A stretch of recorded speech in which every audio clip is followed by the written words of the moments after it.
terkena bala, dia sabar, mendekatkan diri kepada Allah. Kata Allah di surah Al-Baqarah ayat, tunggu jemaah, ayat terus terang ayat tidak hafal, nomor ayatnya hafal. Wala nabluwannakum bi syai'in minal khawfi wal ju'i. Ayat berapa? Nah, ayat 155 sampai 157. Allah mengatakan kami benar-benar akan menguji kalian bi syai'in minal khawf, dengan rasa takut, khawatir. Banyak orang tua yang khawatir dengan anaknya, dengan kekayaannya, dengan perusahaannya. Sehingga anak lihat sekarang kenapa banyak lembaga asuransi, karena untuk ujian ketakutan itu. Cuma ternyata dia takut bukan larinya ke Allah, takut anaknya nggak bisa sekolah nanti. Asuransikan pendidikan. Antum asuransikan anaknya ke Allah, asuransikan kepada Allah. Berapa untuk biaya anak sekolah? 10 juta umpamanya. Ya sudah, 10 juta tiap bulan, 10 juta kasihkan ke fakir miskin. Ya Allah, nih aku asuransikan anakku ya Allah. Tiap bulan Allah yang jamin. Nggak ada klaim lagi, klaim nggak ada. Kita ada masalah, ya Allah, minta sama Allah. Antum masih ingat kalau kita baca surat Al-Kahfi tentang 2 anak yatim yang orang tuanya sudah mati bapaknya, anak yatim. Allah kirim Nabi Musa dan Nabi Khidir untuk menyelamatkan hartanya. Kenapa? Wa kana abuhuma salihah, karena bapaknya sudah mengasuransikan anaknya kepada Allah. Bapaknya orang-orang soleh. Jadi anaknya siapa yang jaga? Allah yang jagain. Fallahu khairun hafizan wa huwa arhamur rahimin. Allah tuh sebaik-baiknya penjaga, jemaah. Maka tatkala Allah uji kita dengan rasa takut, betul kita takut dengan masa depan. Gimana ya Allah nanti? Gimana ya Allah? Kita takut dengan mobil kita, ya Allah gimana mobil kita? Asuransikan. Beli mobil satu lagi, taruh di anak yatim. Bikinkan ambulan buat masyarakat sana. Ya Allah, mobil yang ini asuransi buat mobilku yang ini ya Allah. Selesai, cuma Allah yang jagain. Tapi kita kadang-kala kurang yakin sama Allah. Kita lebih yakin yang bayar tiap bulan. Nggak, tiap bulan ini nanti insya Allah kalau tabrakan Ustaz aman Ustaz. Antum doanya kalau tabrakan, doa minta tidak tabrakan. Kok itu yang diminta? Dan tapi itu rasa takut. Kita diuji dengan rasa takut. Rasa takut kehilangan orang-orang yang dicintai. Nah, kemudian walju, takut kelaparan. Bisa dilihat banyak orang menyimpan harta untuk 7 keturunan. Antum mau hidup berapa tahun? Mungkin 100 tahun kayaknya enggak lah. Siapa yang mau hidup 100 tahun ibu-ibu? Bapak ada yang mau 100 tahun? 120? Nggak ada. Orang nggak ada yang mau hidup lama-lama. Karena dia tahu tuh, semakin tua semakin susah. Antum siapkan hidup mau berapa tahun? Anak mau hidup mau 70 tahun. Ya sudah, 1 tahun anak butuh duit berapa? 100 juta. Ya sudah, kumpulkan segitu. Cukup sudah. Biaya hidup anak cukup, anak-anak cukup. Sisanya Allah. Anak nanti gimana kalau mati? Ya, kan yang ngasih rezeki Allah. Walaupun kita harus perhatian sama anak-anak kita. Walju, Allah akan uji dengan kelaparan. Allah jemaah, mungkin sekarang sebagian di antara kita tidak pernah merasakan lapar. Maka Ramadan, puasa itu, ternyata puasa itu adalah anugerah buat orang-orang kaya. Sampai Anda cerita, dia mengatakan, orang kaya ini Ustaz nggak pernah enak makan. Ustaz. Kenapa? Karena sebelum lapar sudah makan lagi. Ada makan lagi. Tapi kalau dia lapar banget, Masya Allah, enak makannya. Maka kita lihat kalau bulan Ramadan, kenapa harga makanan naik? Karena semua pada makan. Padahal seharusnya orang puasa itu kan harga makanan turun sedang puasa. Enggak, ternyata dia makannya enak ketika berbuka. Maka Allah uji kita dengan rasa lapar. Kemudian wanaksim minal amwal, kekurangan harta. Ana punya teman di Surabaya cerita, Ustaz, tahun lalu ana jual perumahan itu, Ustaz, kayak jualan kacang. Satu hari 60 unit, Ustaz. Sekarang 4 bulan gak ada yang beli, Ustaz. Allah uji ini. Allah akan uji. Kekurangan hartanya, dia harus bayar utang sana, bayar sini. Wal anfus, kekurangan orang-orang yang dia cintai. Kalau kita kehilangan orang yang kita benci, itu bukan ujian. Karena alhamdulillah sudah mati. Ada istri-istri itu yang suka kita mati. Betul. Ini kejadian ini. Anda udah cerita beberapa kajian kejadian di Pekalongan. Ada dari Jember, seorang ibu-ibu berangkat ke Pekalongan. Dia ketemu sahibnya, suaminya baru meninggal. Maka dia mau takziah, mau bela sungkawa. Ya Allah, kesian kamu ya ditinggal suami. Alhamdulillah, sudah mati, alhamdulillah. Capek urusin dia. Subhanallah. Jadi bapak-bapak ini jangan dikira istrinya seneng gitu kan. Mereka juga bosan gitu. Di sini, kalau ternyata yang meninggal itu orang yang dia cintai, itu ujian. Kehilangan orang yang dia cintai. Dan kalau kita lihat Nabi kita Muhammad SAW itu diuji, ditinggal mati 3 putrinya. Ditinggal Khadijah. Bagaimana cintanya beliau dengan Khadijah? Ditinggal anaknya yang namanya Ummu Kalthum. Ditinggal Ruqayyah. Ditinggal Zainab. Hanya satu yang anaknya tidak ada di lembaran kebaikan Nabi SAW, yaitu Fatimah. Karena Fatimah meninggal setelah meninggalnya Rasulullah SAW. Artinya semua anak Nabi itu pahala kesabarannya ada di Nabi. Karena Nabi yang menghadapi kematian anak-anak. Sedangkan Fatimah, dia yang mendapatkan nilai kesabaran ditinggal mati oleh ayahnya. Maka kita kalau ditinggal mati oleh orang-orang kita cintai, ini ujian. Ini untuk mengangkat derajat, tergantung sikap kita tentunya. Lalu Allah katakan wathamarat, diuji dengan kekurangan buah-buahan. Kadangkala petani gagal panen, 100 hektar gagal panen. Allah kirim orang, Allah kirim apa ke kebun-kebun, gak ada buah-buahan. Itu ujian dari Allah. Lalu gimana? Wabasyiris sabirin, berikan kabar gembira kepada orang-orang yang sabar. Jamaah rahimakumullah, ada perbedaan pendapat di antara para ulama, apakah bala itu menghapuskan dosa saja atau juga mengangkat derajat dan berpahala. Umpamanya mobil kita terbakar, kita tuh dihapuskan dosanya atau diangkat pahalanya.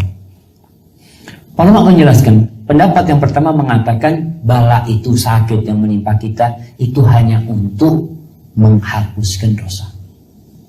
Pendapat yang kedua mengatakan enggak, bala itu menghapuskan dosa dan mengangkat derajat.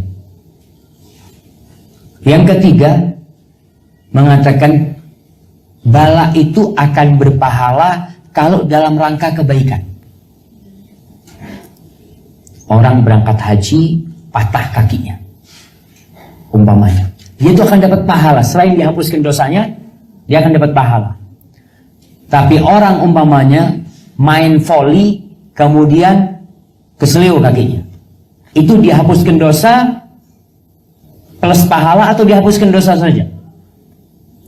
Jemaah, iya, menurut pendapat itu karena dia bukan dalam rangka ibadah, bukan, dia dalam rangka hal-hal yang mubah saja, maka itu hanya akan dihapuskan dosanya. Seperti orang berangkat ke masjid tahu-tahu ditabrak sama orang, itu dia dapat 2 dosa dan pahala. Ada yang mengatakan tadi, orang akan mendapatkan pahala dengan sabarnya. Kalau kena musibah terus sabar, musibah itu menghapuskan dosa, sabarnya berpahala. Kan ada orang, ya Allah, sakit, mengeluh terus dia. Dia nggak akan dapat pahala, tapi dihapuskan dosanya saja. Maka Allah katakan wabasyiris sabirin, berikan kabar gembira kepada orang-orang yang sabar. Seperti apa sifat orang sabar? Kita ini udah sabar enggak? Kita ini kena musibah, mungkin di harta, di tubuh kita, di keluarga kita. Allah mengatakan alladzina idza asabatuhum musibatun qalu inna lillahi wa inna ilaihi raji'un. Kata Allah, orang-orang yang sabar adalah orang-orang yang kalau terkena musibah tidak cari kambing hitam. Tapi dia langsung mengatakan, kami ini milikmu ya Allah. Kami ini milikmu ya Allah. Dan kami semua bakal balik kepadamu. Bayangkan ya. Kena musibah langsung ingat, anak ini milik Allah. Allah mau ngapain sama aku, itu hak Allah. Dan kami bakal kembali kepada Allah. Jadi kita sadar, kalau kita merasakan ini karena dosa, kita bakal balik kepada Allah Jalla Jalaluhu. Lalu Allah katakan, ulaika alaihim salawatun min rabbihim wa rahmah wa ulaika humul muhtadun. Itu orang-orang akan mendapatkan salawat, berkah hidupnya. Orang yang sabar itu berkah hidup. Dia walaupun sakit, dia walaupun menghadapi penyakit yang menimpa dia, ada yang kena jantung, ada yang harus pasang ring, mungkin ada yang kena kanker. Anak punya bibi, Masya Allah. Dia kanker sampai meninggal. Tapi anak lihat dia, subhanallah, anak ngomong, gimana kabarnya bibi? Alhamdulillah Syafiq, alhamdulillah, enakan, alhamdulillah, selalu bersyukur. Jadi akhirnya penyakit itu tidak membahayakan dia. Yang mematikan itu ajal. Ajal yang mematikan. Ada orang nggak sakit mati, nggak sakit sama sekali. Baru makan tadi malam mati. Bawa ke dokter, kenapa? Iya, jantungnya berhenti. Ya berhentilah orang mati. Mana itu? Sudah waktunya dia mati. Jadi kalau kita bicara mati, penyakit itu tidak mematikan. Yang mematikan itu apa? Ajal yang datang menyebut dia. Makanya kadang-kadang ada orang sakit bertahun-tahun dirawat di atas ranjang. Anaknya mati, menantunya mati. Ini orang masih hidup. Kenapa? Karena ajalnya belum datang. Berikan kabar gembira kepada orang-orang yang sabar. Mereka akan mendapatkan rahmat dari Allah Subhanahu wa taala. Ulaika alaihim salawatun min rabbihim wa rahmah wa ulaika humul muhtadun. Itu orang-orang yang mendapatkan petunjuk. Bagaimana mereka mendapatkan petunjuk? Mungkin kita ini bisa baca di surah At-Taghabun.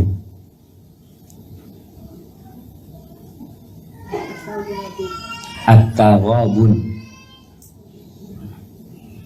At-Taghabun ayat 11.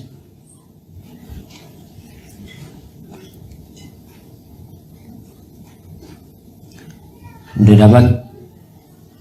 Allah mengatakan ma asaba min musibatin illa biiznillah. Tidak ada satupun musibah yang menimpa melainkan itu dengan izin Allah.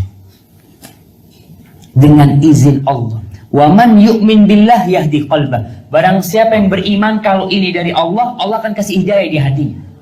Dia tahu musibah ini udah ketentuan Allah. Aku nggak akan bisa berbuat apa-apa. Karena ada seorang ibu yang ditinggal mati anaknya, akhirnya dia menyalahkan suaminya. Ini gara-gara abang nih, ana sudah bilang bawa ke rumah sakit sana. Ana sudah bilang jangan ke dokter sana. Ana sudah bilang ini, subhanallah. Sudah selesai urusannya. Kita harus beriman sama Allah kalau anak kita memang takdirnya mati. Mau dibawa ke dokter manapun. Maka kita harus tahu. Tidak ada satupun musibah melainkan itu sudah dengan izin Allah. Wa man yu'min billahi yahdi qalbah. Yang beriman kepada Allah, beriman dengan takdir Allah, maka Allah akan berikan hidayah kepadanya. Wallahu bikulli syai'in alim. Allah itu maha mengetahui atas segala sesuatu. Sekarang apa saja yang membantu kita untuk bersabar? Kita juga berdoa, seorang suami menguatkan istrinya ketika kena musibah, seorang anak menguatkan ayahnya ketika kena musibah, ibunya ketika kena musibah. Karena ada penyakit-penyakit yang membuat orang putus asa untuk hidup, jemaah. Ada. Makanya tugas keluarga untuk menguatkan. Lebih baik mana, mati cepat atau mati lambat?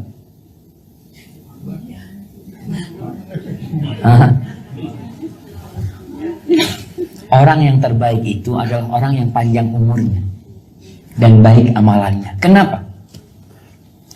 Kalau ada orang umur 40 tahun meninggal dunia, dia berbuat amal soleh. Lalu ada orang umur 45 tahun meninggal dunia, dia beramal soleh. Mana yang lebih baik? Yang 45 tahun. Sama-sama nih amalannya. Sa'ad bin Abi Waqqas, sahabat Nabi, dia punya sahib dua. Dua sahibnya ini masuk Islamnya bareng. Yang satu itu ahli ibadah, yang satu biasa-biasa aja. Ibadah tapi tidak tekun seperti yang pertama.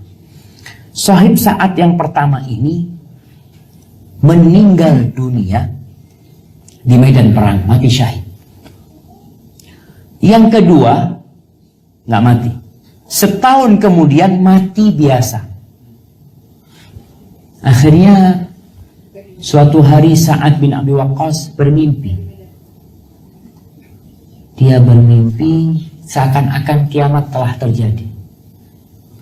Sa'ad bin Abi Waqqas sedang berada di depan pintu surga bersama dua temannya. Mau masuk surga, nunggu dibukakan. Tahu-tahu ada yang keluar dari pintu surga, memanggil yang matinya terlambat. Yang mati biasa dipanggil, masuk surga. Masuk dia. Tunggu berapa lama, datang lagi dia, manggil temannya yang mati syahid. Kemudian setelah masuk, keluar lagi, kamu belum waktunya. Kata dia, bangun Sa'ad bin Abi Waqqas dari tidurnya. Dia cerita kepada orang-orang tentang mimpi dia. Para sahabat kebingungan, kok bisa ya? Mereka secara umur Islamnya kan bareng. Umur masuk Islamnya bareng masuk Islamnya. Kemudian yang satu lebih ahli ibadah, mati jihad. Kok masuk surganya terlambat? Kok malah yang masuk surga lebih dahulu itu yang biasa-biasa aja? Akhirnya berita itu sampai terdengar oleh Rasulullah SAW. Lalu Nabi mengatakan kepada mereka, mimma ta'jabun, kenapa kalian kok heran? Yaitu Nabi SAW, ini orangnya biasa-biasa, tapi masuk surga lebih dulu. Itu yang ahli ibadah, bahkan mati syahid terlambat. Lalu Nabi menjelaskan SAW tentang rahasianya. Yang pertama beliau katakan, alaysa asha ba'dahu sana? Bukankah umurnya tambah 1 tahun orang itu? Iya, Nabi SAW hidup setelah temannya setahun. Berapa banyak dia sholat selama setahun? Selama setahun itu berapa banyak dia sholat? Thumma adraka Ramadan, bukankah dia mendapatkan bulan Ramadan? Fasama fi Ramadan, dan dia puasa di bulan Ramadan? Iya, kata para sahabat. Fa inna bainahu wa bainahu, sesungguhnya jarak antara orang itu dan yang kedua itu seperti langit dan bumi derajat. Makanya jangan minta mati. Kita kan nggak boleh minta mati. Karena ya Allah, aduh kayaknya anak malas hidup sudah. Kenapa? Karena merasakan penyakit. Setiap hari ketika engkau merasakan sakit itu, setiap hari pula derajatmu akan diangkat. Pahalanya beda jemaah. Orang yang tidak sakit dengan orang yang sakit beda pahalanya. Nanti orang-orang yang sehat, yang mati dalam kondisi sehat, nggak sakit-sakitan, di hari kiamat ketika melihat pahala buat orang-orang yang kena bala, mereka ingin kulit mereka itu digunting-gunting. Karena pahalanya besar banget, dia dapat pahala. Amalan apa? Bukan amalan mereka, tapi karena kesabaran mereka dengan bala. Dikasih bala sabar. Bukan karena sholatnya, bukan karena sodakohnya, bukan karena zakatnya, bukan karena haji dan umrohnya, tapi karena sabarnya dia kena bala. Bagaimana supaya kita bisa sabar? Ibnul Qayyim rahimahullah ta'ala menyebutkan sebab-sebab yang melahirkan kesabaran. Yang pertama, menghadirkan pahala. Apa sih pahalanya? Kayak tadi perempuan Ansor dikasih pilihan antara surga dan sembuh, dia milih sakit masuk surga. Kalau antum milih mana jemaah? Jemaah, antum kasih dua pilihan antara sakit masuk surga atau sehat. Mesti milihnya sehat masuk surga. Itu manusia kayak gitu. Nggak semudah itu masuk surga jemaah. Nih perempuan tahu nggak? Aku mau sakit apa sakit. Dia tidak mengatakan kepada Nabi SAW, Nabi gimana bisa nggak didoakan sehat masuk surga? Nggak mudah dia milih, nggak apa-apa sakit. Maka tatkala kita ingin bersabar, hadirkan pahalanya. Oh iya. Jadi kita semakin sabar. Yang kedua, hadirkan dosa-dosa yang dihapuskan dengan musibah itu. Ya Allah, anak berapa tahun berbuat dosa. Anak dulu sholat telat-telat. Habis sholat hampir nggak pernah berzikir, nggak ada qobliyah, nggak ada ba'diyah. Kemaksiatan terus dilaksanakan. Lupa sama panggilan Allah. Jadi akhirnya menghadirkan itu, ya sudah sakitnya aku ini untuk menghapuskan dosa. Maka insya Allah akan muncul kesabaran. Ya, anu sabar. Yang ketiga, beriman dengan takdir Allah. Bahwasanya takdir manusia itu sudah ditetapkan 50.000 tahun sebelum diciptakannya langit dan bumi. Jadi kita jadi tenang, ya udah mau gimana? Sudah ditakdirkan sama Allah. Aku akan bersabar. Tugasnya dia menerima. Kemudian berkaitan dengan beriman dengan takdir ini, apakah kalau kita mengeluh jamaah, kita akan sembuh?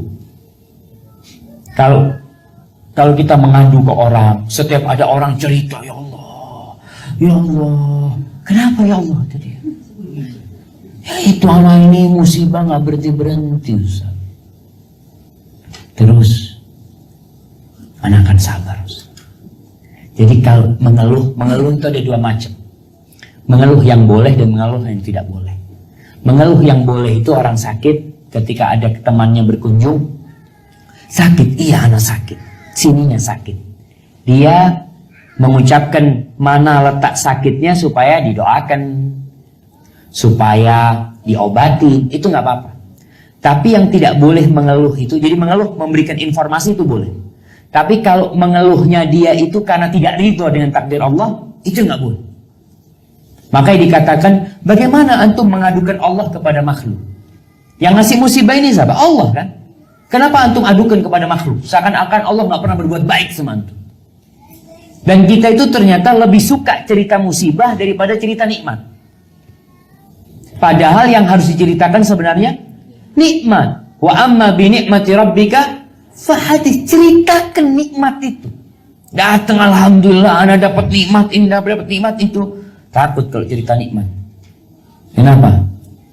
Nanti diutangi duitnya. Antum dah perlu fulus, alhamdulillah ya anak lagi butuh fulus, bisa pinjam. Takut. Tapi kalau cerita musibah, ada yang mau berbagi musibah? Nggak ada. Nggak ada yang minta antum musibah, bagi-bagilah sama anak. Nggak ada. Maka ingat, kalau kita cerita musibah itu untuk informasi supaya diobatin, atau mungkin orang itu anaknya sakit ini nih, antum mungkin tahu obatnya, nggak apa-apa. Tapi kalau ceritanya itu untuk mengeluhkan Allah, maka tidak boleh. Hadirkan kalau itu takdir Allah Jalla Jalaluh. Kemudian yang keempat, dia menghadirkan apa hak Allah kalau aku kena musibah ini. Aku ini kan diciptakan untuk beribadah. Sekarang posisiku sakit nih. Posisiku bangkrut. Posisiku di PHK.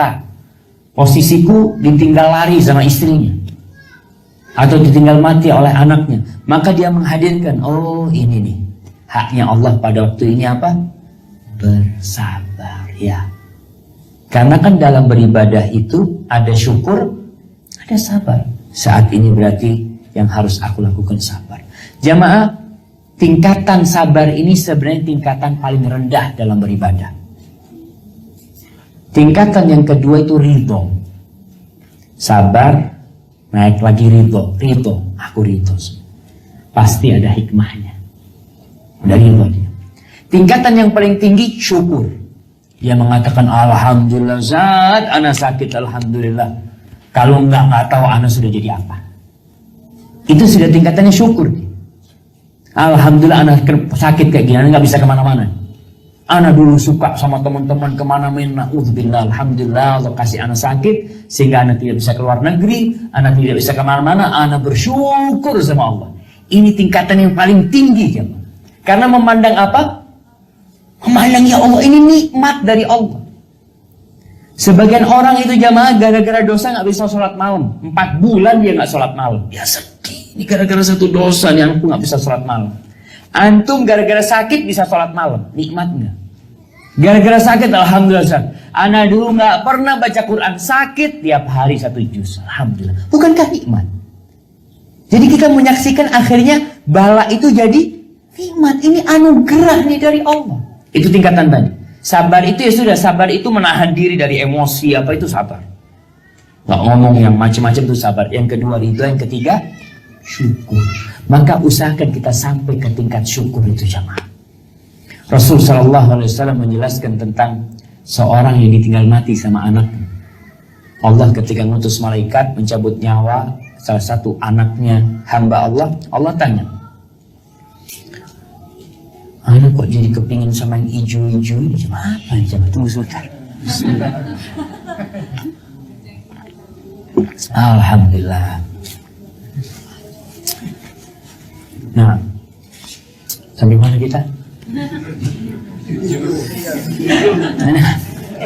Sampai meninggal tuh tadi.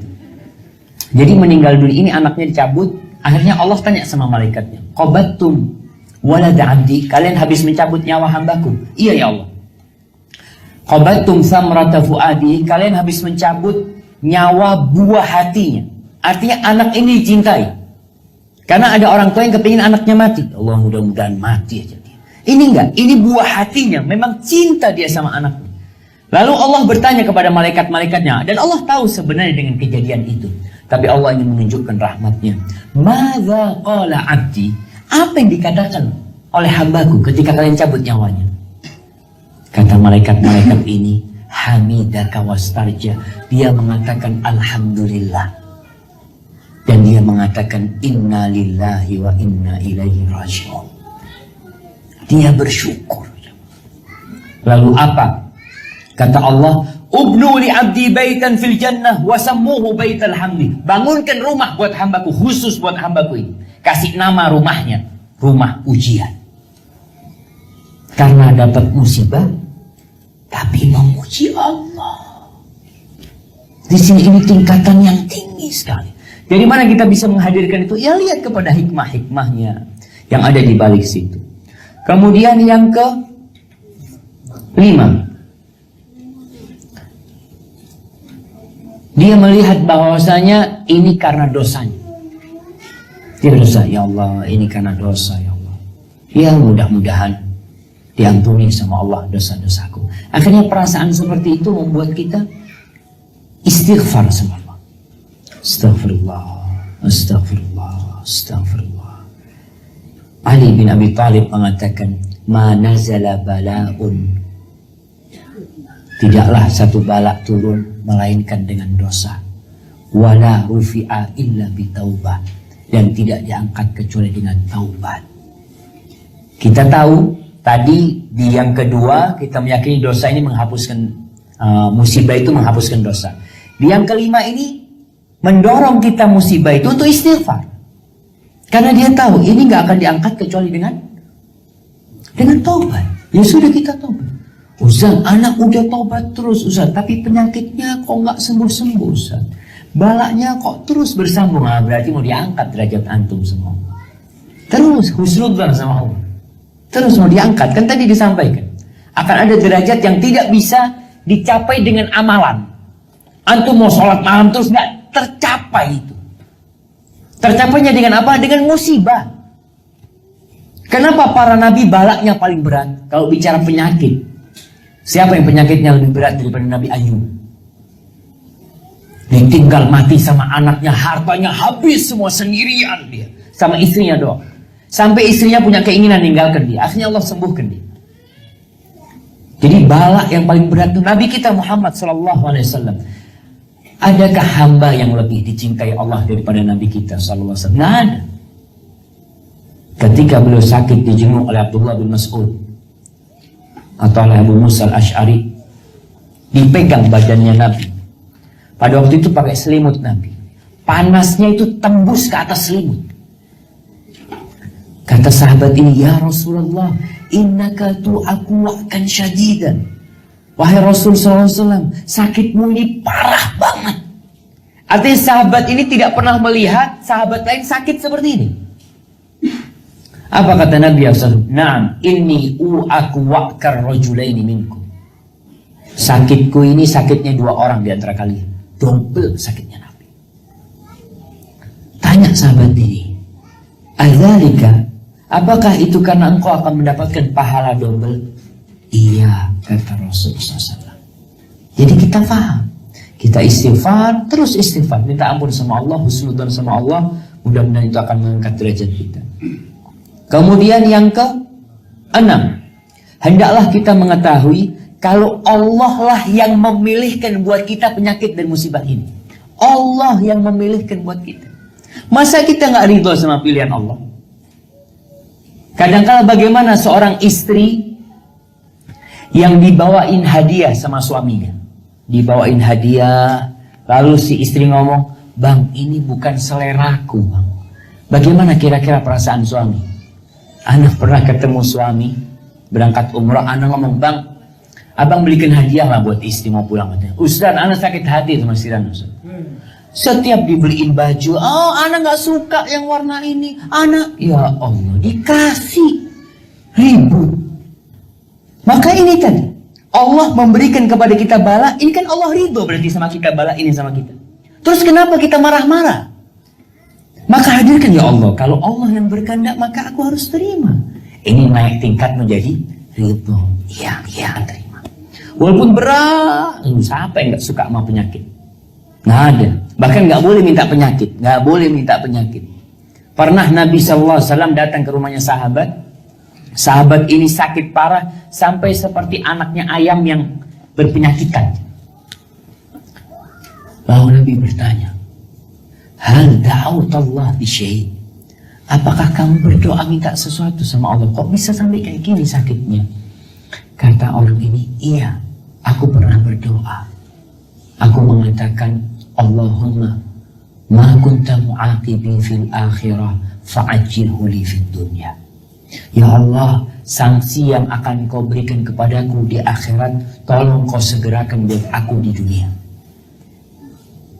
Apa kata Nabi SAW? Innaka la tutiqu dzalik. Kau gak akan mampu menerima itu. Halla sa'altallah al-afiyah.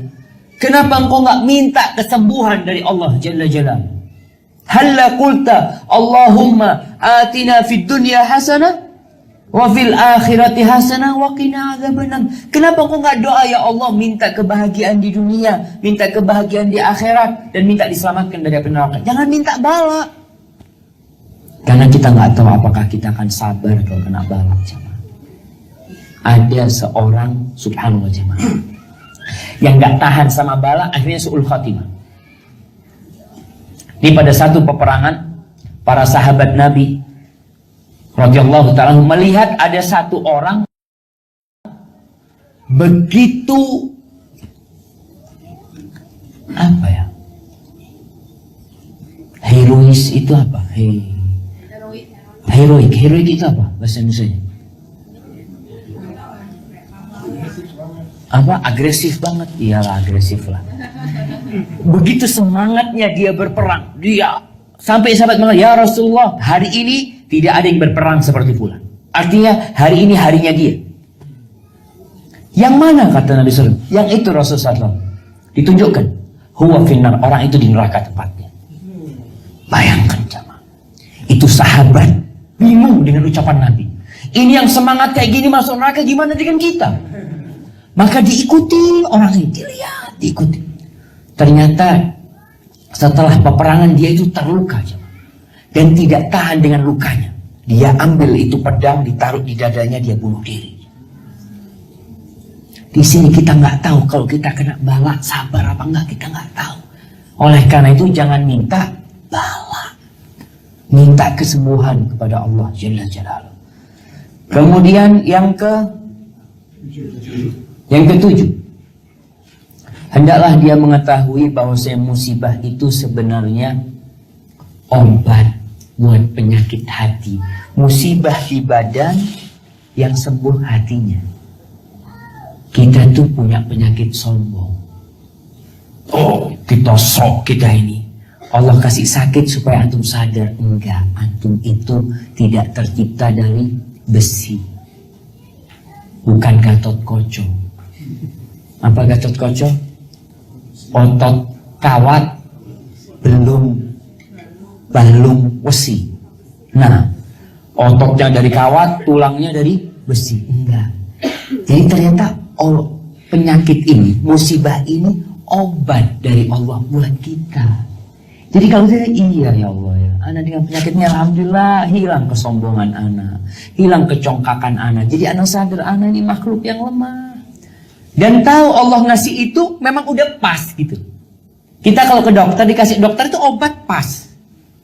Dokter ngomong ini diminum 3 kali sehari. Kita minum 5 kali, overdosis. Jangan. Artinya sudah kita yakinlah. Allah itu yang lebih tahu. Memang ini obat untuk aku.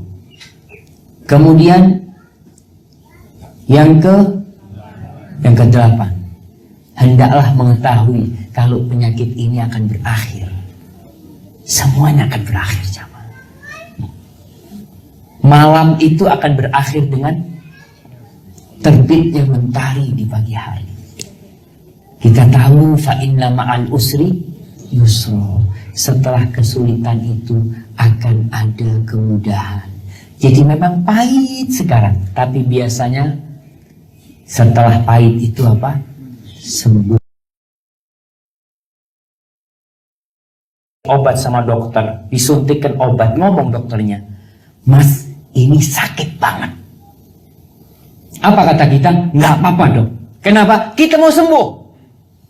Kita mau sembuh nih. Makanya kita siap diapakan sama dokter. Mas, ini harus dipotong kakinya mas. Kalau enggak bisa menjulur. Nggak apa-apa, potong dok. Potong dok. Jangan sampai berlanjut. Karena dia tahu walaupun pahit tapi sebenarnya manis. Kalau nggak dipotong akhirnya semua badannya akan membusuk umpamanya. Kita harus siap jamaah. Sama dokter aja kita siap. Kenapa? Kalau Allah yang kasih musibah kita kadang kala nggak siap. Yang ke-9, hendaklah dia mengetahui kalau musibah itu datang bukan untuk menghancurkan dia, bukan. Tapi musibah datang itu untuk menguji kesabarannya. Jadi jangan ngomong, oh ini Allah nggak suka, enggak. Allah tidak mau menghancurkan hambanya. Allah tuh cinta sama hambanya. Maka Allah kepingin semua hambanya masuk surga. Sehingga dikasih bala. Fir'aun dikasih bala. La'allahum yatadarra'un. Dikasih berbagai macam musibah Fir'aun nih. Agar balik tapi nggak balik-balik. Nggak sadar-sadar. Itu sombong orang. Dikasih sakit tetap sombong. Dikasih petaka ini tetap aja congkak. Maka ingat, musibah yang datang itu bukan untuk menghancurkan kita, tapi untuk membangun dan meninggikan kita. Kemudian yang terakhir, yang keberapa? Yang ke-10. Ibnu Qayyim mengatakan, hendaklah dia tahu bahwa Allah itu mendidik hambanya dengan keluasan di rizkinya, dengan kesehatan, dengan nikmat-nikmat, sebagaimana Allah mendidik hambanya dengan musibah-musibah juga. Artinya tujuannya tadi untuk melihat antum bersyukur enggak kalau dapat nikmat, antum bersabar enggak kalau dapat musibah, sehingga hamba itu lengkap. Jadi pahala dia itu bukan hanya pahala syukur, tapi pahalanya pahala sabar juga buat dia. Maka kembali kenapa para nabi itu balaknya paling berat? Karena supaya mereka mendapatkan itu. Dan Nabi SAW dibicara syukur. Kalau bicara syukurnya Nabi SAW, sampai bengkak beliau kakinya sholat untuk bersyukur. Tapi satu sisi beliau bersabar, berhari-hari tidak makan. Beliau bersabar dilemparin batu sama orang-orang di Taif. Beliau bersabar terluka patah giginya ketika perang Uhud. Kenapa Nabi kok nggak kebal? Karena Allah ingin memberikan kepada Nabi pahala yang sempurna sekali. Bab sabar sama bab syukur. Hadza wallahu a'lam bishawab. Itu bisa kita kaji pada kesempatan kali ini. Kalau kiranya ada pertanyaan, tafadhol.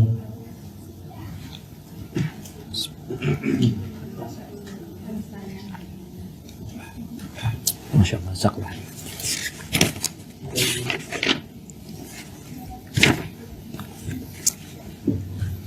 Jamaah, ini kertasnya mubazir nih jamaah.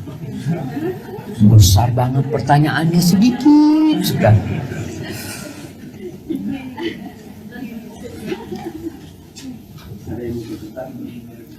Assalamualaikum warahmatullahi wabarakatuh. Sabar itu tidak ada batasnya. Bolehkah bersabar terus hingga tidak ikut berdebat walaupun dalam kebaikan, atau sampai tidak ikut berperang, tidak membela diri? Nah, ini harus kita pahami makna sabar itu apa sih? Tadi kan kita sampaikan sabar itu menahan diri untuk tidak melakukan tindakan yang dimurkain Allah. Baik ucapan, baik perbuatan. Orang gak sabar itu biasanya ada perempuan kalau ditinggal mati itu jerat-jerit, teriak-teriak, lempar-lempar sana, bajunya disobek-sobek. Itu tidak sabar. Dia pukul pipinya, rambutnya digunting. Nah, ini gak sabar. Jadi kalau umpamanya berbicara masalah berdebat, suami istri, ibu-ibu kalau suaminya marah padahal ibu-ibu nggak salah, apa yang dilakukan ibu-ibu? Ibu-ibu apa yang dilakukan? Bela diri. Anak ini nggak salah, yang salah itu apa? Panggil suaminya. Kalau sudah marah nggak ada sayang-sayang. Jadi kalau bicara itu apakah sabar? Iya, artinya seorang istri yang dapat ujian suami yang suka marah, ini itu macam-macam. Istri sabar, tahu yang salah suaminya, tapi jangan dibalikin ke suaminya. Dikatakan, iya, aku minta maaf. Selesai nggak urusannya? Kalau sang istri tidak membantah suaminya, selesai nggak urusannya? Selesailah. Yang bikin pertentangan dan perangan di dalam rumah itu karena ada yang membantah. Rasul sallallahu alaihi wasallam mengatakan, ana zaimun bi baitin fi rabadil jannah liman tarakal mira'a wa in kana muhiqqan. Aku menjaminkan sebuah rumah di pelataran surga. Ini asuransi dari Nabi. Nabi kasih asuransi. Rumah di pelataran surga, bukan di Menteng. Di pelataran surga. Bagi siapa? Bagi yang meninggalkan perdebatan walaupun dia benar. Jadi kita itu kadang-kadang ada apa dilanjutkan debat. Ini bukan untuk cari kebenaran, ini menang-menangan. Kita diam aja. Iya sudah, makasih banyak. Kadang-kadang suami istri ribut hanya masalah soto. Kata dia, soto yang paling enak di mana? Oh, sebelah sana. Oh, nggak salah. Yang sebelah sana, nggak pernah nyobain. Akhirnya ribut gara-gara soto. Subhanallah, katakan suaminya soto. Iya bang, paling enak di sana bang. Suami tanya bingung, iya, ada lanjutannya, ada sudah. Maksudnya mau terus. Selesai sebenarnya. Jadi kalau masalah sabar itu tidak ikut berdebat, iya kita tidak perlu berdebat panjang lebar. Kalau memang tidak menghasilkan apa-apa.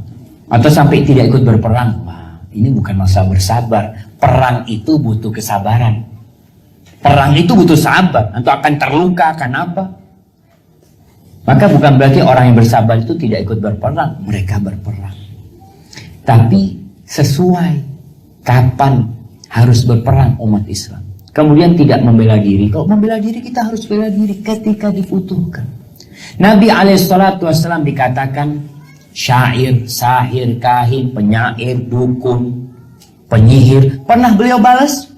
Pernah beliau bela diri? Enggak. Apa kata fasbir ala ma yaqulun? Sabar atas ucapan-ucapan mereka.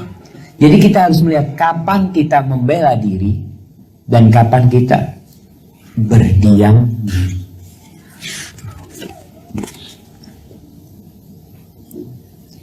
Kalau sudah divonis sakit, apa kita berobat atau sabar saja? Jamaah, udah disampaikan apa artinya sabar. Sabar itu tidak mengeluh, tidak macam-macam. Berobat tidak bertentangan dengan sabar, enggak. Jadi antum berobat tapi antum sabar. Kalau antum enggak lah, anak tidak akan berobat. Terus ya anak akan bersabar saja. Bersabar itu tadi tidak emosi, tidak macam-macam. Berobat diperintahkan. Nabi alaihissalatu wasallam mengatakan tadawaw, kalian berobatlah, tapi jangan berobat dengan yang haram. Dia perintah Nabi alaihissalatu wasallam berobat. Kemudian kita berobat operasi untuk mencegah, pencegahan boleh enggak? Kalau bicara operasi, ana wallahu a'lam bishawab, maksudnya ini operasi untuk mencegah. Kayak apa jamannya? Modelnya. Ada yang operasi untuk mencegah? Kayak tadi supaya enggak, ini kalau untuk mencegah, umpamanya kakinya agar nggak putus, dia ganti besi gitu. Bukan. Oh enggak, ini usus buntu kan? Iya, artinya usus itu dipotong supaya nggak kena usus buntu, nggak boleh. Nggak boleh. Kenapa? Karena ciptaan Allah sempurna, jangan dirusak. Jadi Allah menciptakan usus buntu itu jelas ada manfaatnya, ada fungsinya. Kita nggak boleh kalau merusak seperti itu, merubah ciptaan Allah itu tidak boleh. Maka ada orang yang merubah hidungnya, merubah telinganya. Dia ngeliat telinganya orang kok biasa, dia bikin yang lincip umumnya telinganya, nggak boleh. Maka merubah ciptaan Allah itu nggak boleh. Seperti orang telinganya mau dibikin panjang, itu nggak boleh. Allah sudah ciptakan sempurna, kok dirusak semua. Jadi kalau operasi tadi untuk pencegahan, kalau yang disebutkan, kalau yang orang kena gula dipotong, itu memang mengobatin itu. Mengobatin supaya tidak menjalar, tapi memang sudah ada penyakitnya, sudah ada penyakitnya. Tapi kalau orang kita semua sehat, semuanya punya usus buntu. Bukan punya usus buntu. Punya usus apa? Namanya usus buntu yang lebih. Nah, semuanya punya alhamdulillah sehat. Dan yang sakit berapa orang saja. Ini pertanda kalau usus buntu itu memang ada fungsinya Allah ciptakan. Apakah pahala dan kemungkinan masuk surga lebih besar diberikan kepada orang-orang yang diberi ujian seperti penyakit dan lain-lain daripada orang yang jarang dikasih penyakit? Sebenarnya yang tadi kita sebutkan, penyakit itu dua sebabnya. Yang pertama sebabnya karena dosa, yang kedua karena Allah ingin mengangkat derajat. Kalau orang ini dikasih penyakit karena dosanya, berarti penyakit itu untuk membersihkan dia dari dosanya, sehingga kemungkinan dia masuk surga lebih besar karena udah dibersihkan. Tapi kalau orang ini orang soleh, nggak sakit. Tapi subhanallah jangan dipikir orang soleh nggak sakit. Anak tadi baca tentang Abdurrahman bin Auf, ya Allah ya. Abdurrahman bin Auf ini orang yang kaya raya, yang sekali sedekah pada masa itu dia sedekah 9 miliar sekali sedekah buat Nabi SAW. Pada waktu itu dia punya duit 88.000 dinar. 80 dinar dikali 8.000 dinar dikali 4,5 berapa jadinya? Jemaah, berapa gram jadi? 40 lebih 42 gram emas, 42.000 gram emas. Dia sedekahkan separuh. Anda baca, ternyata Abdurrahman ini banyak luka-luka ketika peperangan. Sampai jalannya itu pincang. Artinya subhanallah ya. Ternyata Allah kasih ujian. Makanya tadi, orang yang paling besar balaknya itu siapa? Para nabi. Kemudian yang mendekat Nabi. Jadi sahabat Nabi Thalha bin Ubaidillah, tangannya nggak ada satu. Ditebas ketika perang. Maka dikatakan Thalha bin Ubaidillah ini seorang yang hidup di muka bumi, bagian tubuhnya sudah ada di surga. Jadi mereka balanya besar. Jadi kalau dikatakan apakah orang-orang yang sakit kesempatan masuk surganya lebih besar? Ya kalau dia bersabar dan menerima. Tapi kalau ternyata dia nggak sabar malah maki-maki macam-macam, dan ketahuilah ya, ini informasi dari seorang yang cerita, ada ustadz di rumah sakit Islam. Dia mengadakan riset kecil-kecilan. Dia mengatakan dari 1000 orang yang dia tangani, orang yang sakit kemudian mati di rumah sakit, dari 1000 orang hanya 70 orang yang bisa mengatakan la ilaha illallah. Kenapa? Banyak orang sakit itu kalau masuk rumah sakit berhenti sholat. Nggak bisa wudhu, nggak bisa wudhu, Anda nggak usah sholat. Najis terus, nggak sholat. Ingat, sholat itu kewajiban yang tidak pernah putus. Dalam kondisi apapun, kita wajib sholat. Gimana Ustaz kalau najis? Ya sholat kalau memang nggak ada baju yang bersih. Waktunya sudah ditentukan. Sholat hari Ahad nggak boleh dilakukan hari Senin. Sholat hari Senin nggak boleh dilakukan hari Selasa. Inna sholata kanat alal mu'minina kitaban mauquta. Waktunya sudah ditetapkan. Dan Anda lihat banyak orang sakit memang berhenti. Keluarganya juga nggak menyuruh dia sholat. Nggak, gampang nanti kalau sembuh sholat. Enak banget. Terus siapa yang menjamin antum akan sembuh? Siapa yang menjamin? Bisa jadi antum mati meninggalkan sholat. Su'ul khatimah. Maka tadi kalau dibicarakan sakit, ya kalau dia sabar, insya Allah masuk surga. Kan kata Allah, wa basyiris sabirin. Kemudian orang yang bersyukur masuk surga juga. Jadi orang yang bersabar masuk surga, orang yang bersyukur masuk surga. Orang yang sehat terus, dia bersyukur masuk surga. Tapi pahalanya beda dengan yang sabar. Barakallahu fikum. Apakah yang harus saya lakukan jika mantan suami menuntut harta gono gini? Padahal dia tahu harta itu bukan gono gini. Apakah ini bala atau penghapus dosa? Ya sama, bala yang menjadi penghapus dosa. Tinggal sekarang sebabnya ini apa? Iya jemaah, harta gono gini, ingat, nggak ada dalam Islam harta gono gini. Ada harta bersama. Ketika memang suami istri ini bangun rumah berdua. Artinya si istri kerja, si suami kerja, bangun rumah berdua, buka usaha berdua, beli mobil berdua. Berarti kalau bercerai dibagi 2. Jangan bercerai, kalau mati itu dibagi 2. Kenapa? Yang warisan itu hartanya yang mati saja. Iya, bukan ini semua warisan, bukan. Karena masih hidup yang punya. Bapak ibu mau punya uang 1 miliar. Si ibu mati. Berarti yang warisan cuma yang 500 juta. Yang 500 juta punya bapak. Kembalikan, ini punya bapak, belum warisan. Nanti kalau bapak mati bagi ke kita. Bapaknya belum mati. Jadi kalau bicara harta gono gini, ini tadi kalau memang hasil usaha bersama, bareng-bareng. Tapi kalau suami hanya datang bawa sandal sama baju, kemudian cerai, enggak, anak minta rumah dibagi 2, haram buat dia. Haram buat dia. Dia ngambil, seorang suami mengambil maharnya lagi aja haram. Mengambil maharnya, umpamanya dia kasih mahar istrinya mas-masan. Mas-masan. Emas. Dikasih emas. Berapa banyak? Berapa gram? 100. Waktu itu 100 gram. Waktu nikah. Anggap 100 gram. Dan kemudian sang suami, Dek, aku lagi gak punya duit, Dek. Aku minta lah. Enggak, Mas. Kalau nggak dikasih, aku ceraikan nanti kau. Harum dia tuh. Ini ada pemaksaan. Itu miliknya istri. Nggak boleh diambil.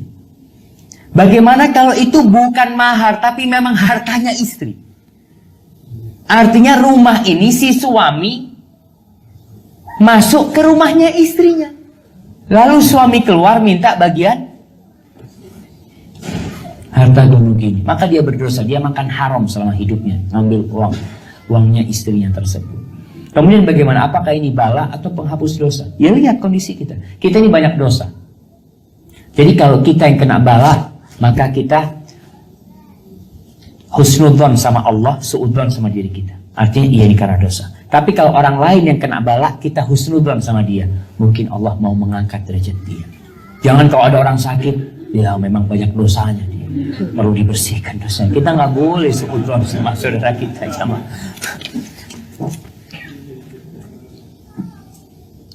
Ustadz mohon nasihatnya agar kami dalam menghadapi ujian yang berat dan lama berlarut-larut tidak terus larut dalam kesedihan sehingga sering menyalahkan diri dan kondisi, bahkan terkadang jadi malas beribadah, jadi terasa malas beribadah. Apakah ini karena waswas syaitan? Jazakallah khairan. Subhanallah, betul, itu waswas syaitan. Tadi yang orang akhirnya dikasih sakit, yang diinginkan syaitan, orang ini putus asa. Ada dua dosa besar yang kita sering lupa. Yang pertama, merasa aman dari azab Allah. Allah itu maha pengasih. Padahal kita banyak dosa, tapi merasa aman dari azab Allah. Yang kedua, putus asa dari rahmat Allah. Jadi merasa aman dari azab Allah itu dosa besar. Putus asa dari rahmat Allah, ya Allah, kayaknya udah nggak mungkin, kayaknya Allah nggak bakal nyembuhkan aku. Kayaknya ini suudzon sama Allah. Maka bagaimana menghilangkan itu tadi yang kita sudah sampaikan.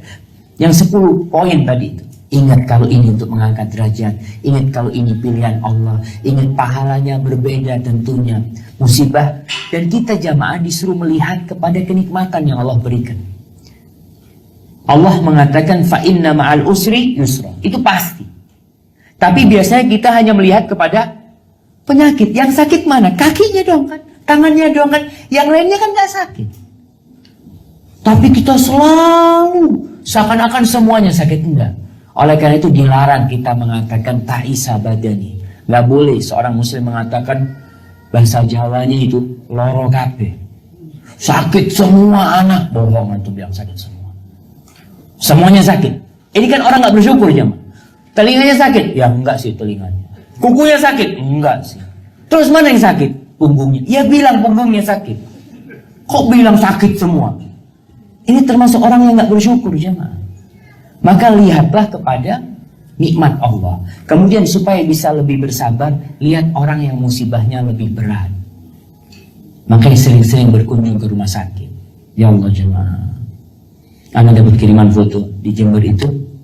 Ada satu anak masih mungkin umur 7 tahun ya. Dia terkena kanker atau tumor. Jadi matanya dulu sudah keluar jemaah. Ya Allah. Kita kalau lihat kayak gitu ternyata anti lebih banyak nikmat. Maka diperintahkan untuk melihat kepada yang di bawah kita. Kalau kita ngeliat fulan, ya Allah fulan enak banget sehat ya. Oh tuh fulan sehat, kita nggak akan bersyukur. Tapi kalau kita ke rumah sakit lihat orang-orang sakit, pulang sujud syukur. Alhamdulillah ya Allah. Maka sering-sering melihat yang di bawah kita. Apakah bala kesalahan orang tua dapat menjadikan musibah cobaan kepada anak istrinya? Jamaah, kita ketahui bahwasanya dosa orang lain itu tidak akan ditanggung oleh anak orang lain. Dosanya si A tidak akan ditanggung oleh B. Tapi ada dosa-dosa yang menyebabkan petaka untuk orang banyak. Allah mengatakan wattaqu fitnatan la tusibanna alladziina zalamu minkum khassah. Kalian takutlah kepada musibah, kepada petaka, kepada azab yang tidak hanya menimpa pelaku dosa saja, tapi semuanya kena dosa. Contohnya ketika gempa bumi. Apakah yang kena azab itu cuma pelaku dosa? Enggak, bayi, anak-anak, orang yang lagi sujud sholat kena kejatuhan. Longsor, satu kampung longsor semuanya. Tertimbun tanah umpamanya. Nah itu kan musibahnya yang melakukan dosa mungkin cuma berapa orang. Tapi semua nanti akan mendapatkan pahala sesuai dengan amalannya. Dibangkitkan yang mati-mati dalam musibah ini akan dibangkitkan sesuai dengan niat mereka. Kondisi mereka di dunia gimana? Gimana kalau sekarang nih orang tua melakukan dosa, istri kena, anak kena. Kadangkala istri membiarkan dosa itu. Padahal istri bisa gugat cerai. Dia tahu suaminya udah gak benar. Bawa perempuan ke rumahnya umpamanya. Minum. Tapi si istri tetap enggak, aku akan bertahan. Kesian sama anak-anak. Berarti dosanya siapa? Istri. Membiarkan hal itu. Karena takut gak bisa makan. Padahal yang ngasih makan itu Allah. Maka perlu diperhatikan. Suami juga kadang-kala istrinya sudah keterlaluan melakukan lupa. Dengan peringatan. Kasih peringatan sama Allah tetap. Kasih peringatan tetap dengan kemaksiatan. Dikasih penyakit, sembuh, balik lagi berbuat dosa. Akhirnya Allah buka segala kenikmatan buat dia. Gak sakit-sakit lagi sudah. Gak bangkrut-bangkrut lagi. Semua kenikmatan Allah berikan kepada dia. Sampai ketika dia gembira dengan pencapaian dia, akhadnahum baghtah. Allah cabut nyawanya dalam kondisi dia tidak siap. Orang kalau sakit itu masih bisa istighfar jemaah. Tapi kalau dia mati di mobil belum sempat, orang sakit sepekan biasanya akan istighfar tiap hari, akan berusaha minta maaf sana sini. Indah, di mobilnya Allah cabut, mati dalam kondisi belum siap. Apa yang terjadi? Mereka putus asa sudah. Karena tidak punya kesempatan untuk bertaubat. Itu yang namanya istidraj. Gimana cara kita tahu bala yang diberikan oleh Allah Subhanahu wa ta'ala mengangkat dosa atau meninggikan derajat? Ya dari orangnya. Para nabi jelas bala buat mereka itu bukan untuk menghapuskan dosa. Ada yang untuk menghapuskan dosa. Seperti balanya Nabi siapa? Nabi Adam. Nabi Adam diturunkan dari surga untuk menghapuskan dosa dan mengangkat derajatnya. Nabi Yunus alaihissalam. Jadi kalau orang ini orang yang ahli ibadah, insya Allah mengangkat derajat. Kalau kita, ya insya Allah menghapuskan dosa dan mengangkat derajat. Mudah-mudahan seperti itu. Bismillah, bila ada yang sakit, bilangnya sabar. Tapi saat sakit sekali, berucap maaf. Berucap maaf dan mau mati saja. Apa itu sabar? Saat membaik dijawab, ya beginilah mau apa lagi. Apa itu sabar? Ya tadi nggak boleh kita minta mati. Kalau harus, Nabi SAW mengatakan, kalau harus ya karena penyakit dia minta mati, falyaqul, hendaklah berdoa, Allahumma ahyini, ya Allah hidupkan aku kalau kehidupan itu baik untuk aku, dan matikan aku kalau kematian itu baik untuk aku. Kenapa? Karena kita nggak tahu lebih baik mati atau lebih baik hidup. Kita kan hanya perasaan, pikirnya kita kalau mati selesai, kita mati ditunggu sama malaikat mungkar nakir. Betul sama. Wallahualam kita nggak tahu.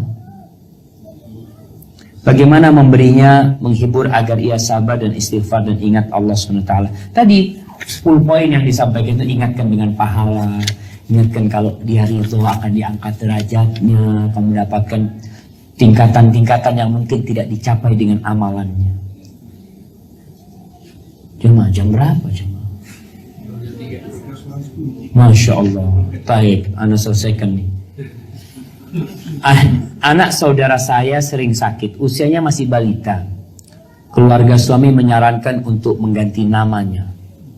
Karena menurut keluarga suaminya namanya berat. Bagaimana ia harus menanggapi saran tersebut? Jamaah, aneh sih minum air.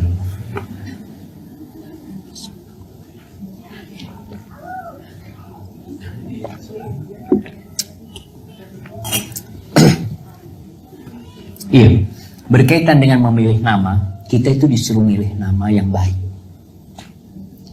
Makanya Rasulullah SAW kalau ada sahabat namanya buruk diganti. Ada satu sahabat namanya Asiyah.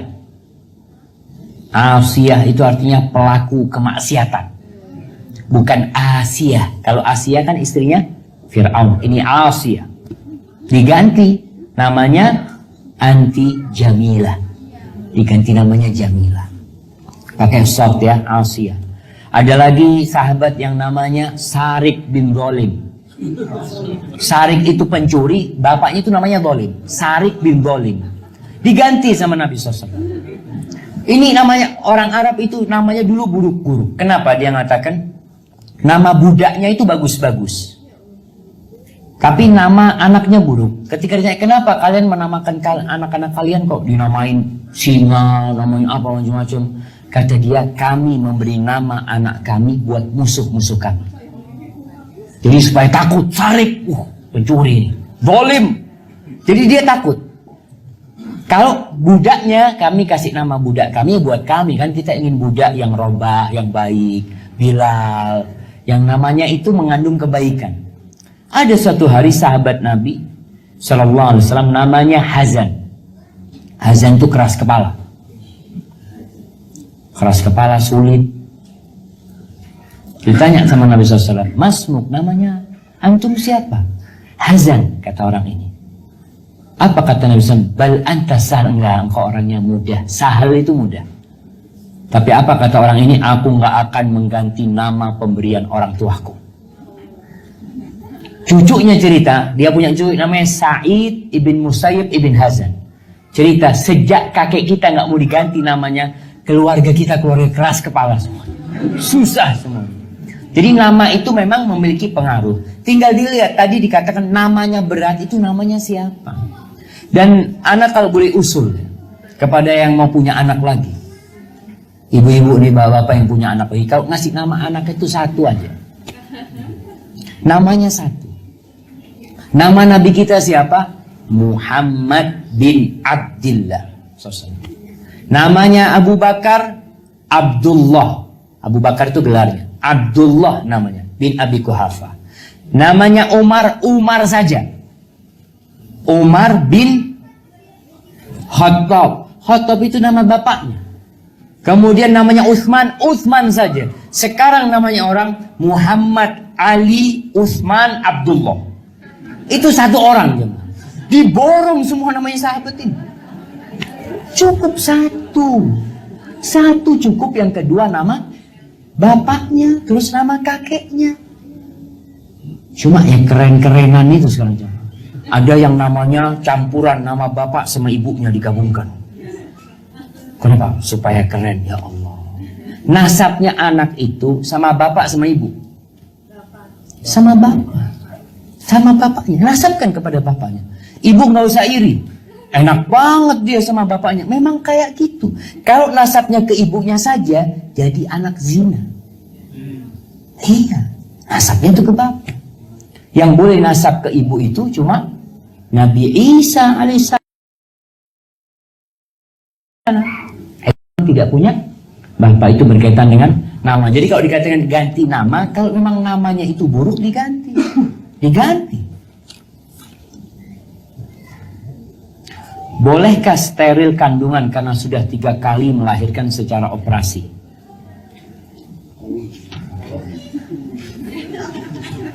Jemaah, ini bicara banyak anak ya. Karena Rasulullah SAW menganjurkan kita banyak anak.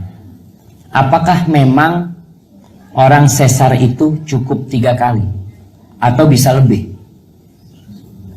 Bisa lebih, tergantung kondisi ibunya. Jadi kemarin ada seorang wanita di Australia, kita lagi kajian, dia ngomong, Ustaz, anak mau tanya Ustaz, anak ini hamil yang kelima Ustaz, semuanya sesar, bentar lagi sesar nih Ustaz, boleh nggak anak steril? Anak tanya sama dia, anti merasa sakit nggak? Enggak, biasa-biasa aja Ustaz. Ya sudah, lanjut lagi. Insya Allah mudah-mudahan diberkahi. Artinya niatkan jamaah, niatkan nih ketika mau punya anak ini memang hendak memperbanyak umatnya Nabi Muhammad SAW. Subhanallah ya. Ada Al-Imam Suyuti mengatakan, atau yang lainnya, dia mengatakan ada hasil hubungan suami istri yang lebih baik daripada beribadah selama 1000 tahun. Dia kasih contoh Imam Syafi'i. Imam Syafi'i itu hasil dari hubungan suami istri, keluar Imam Syafi'i. Bayangkan manfaat Imam Syafi'i. Bayangkan bagaimana besarnya pahala ibu dan bapaknya Imam Syafi'i. Anaknya ini manfaatnya kepada seluruh umat manusia. Maka kita ketika kepingin punya anak itu, niatkan memang untuk ibadah. Ya Allah, mudah-mudahan lahir anak-anak yang soleh, yang memberikan manfaat kepada umat. Sampai Umar bin Khattab radhiyallahu ta'ala anhu, dia mengatakan, aku itu kadang kalau nggak punya hasrat sama istrinya, tapi dia paksain datangin istrinya dengan harapan dari hasil itu dikeluarkan hamba yang bertasbih kepada Allah SWT. Bagaimana sikap kita di saat orang tua selalu menyumpahin anak dengan kata yang tidak baik? Apakah Allah ijabahi sumpah dari orang tua tersebut? Bisa, jemaah. Bisa. Allah tuh ngabulkan. Makanya Nabi SAW mengatakan, la tad'u ala anfusikum wala ala dawabikum wala ala ahlikum. Jangan mendoakan keburukan diri kalian. Kadang-kadang orang mengatakan, udah, kalau anak biar anak tabrakan sungguhan. Jangan mendoakan anaknya keburukan, keluarganya keburukan, suaminya disumpahin, mudah-mudahan tabrakan. Akhirnya pulang jadi jenazah, nangis-nangis. Maka hati-hati dengan lisan. Kita nggak tahu kadang-kala ada waktu mustajab kemudian dikabulkan itu doa. Maka bagaimana sikap anak terhadap orang tua yang seperti itu? Ya berusaha untuk tidak melakukan tindakan yang menyebabkan orang tua nyumpahin. Dan bilang sama orang tua, ya ibu kalau mau doain anak, doainlah semoga dapat hidayah. Makanya orang tua tuh nggak boleh manggil anaknya bandel. Yang bandel sini. Akhirnya sampai tua bandel. Tapi panggil yang hidayat, sini yang hidayat. Insya Allah, mudah-mudahan dapat hidayah maksudnya. Mudah-mudahan anaknya dapat hidayah. Maka itu termasuk doa. Hadza wallahu a'lam bishawab. Itu yang bisa Anda sampaikan apabila benar itu dari Allah Jalla Jalaluh. Kalau ada yang salah dan kurang berkenan, itu dari diri Anda pribadi. Allah dan Rasulnya terbebaskan dari kesalahan itu. Subhanakallahumma wa bihamdika asyhadu an la ilaha illa anta astaghfiruka wa atubu ilaik. Assalamualaikum warahmatullahi wabarakatuh.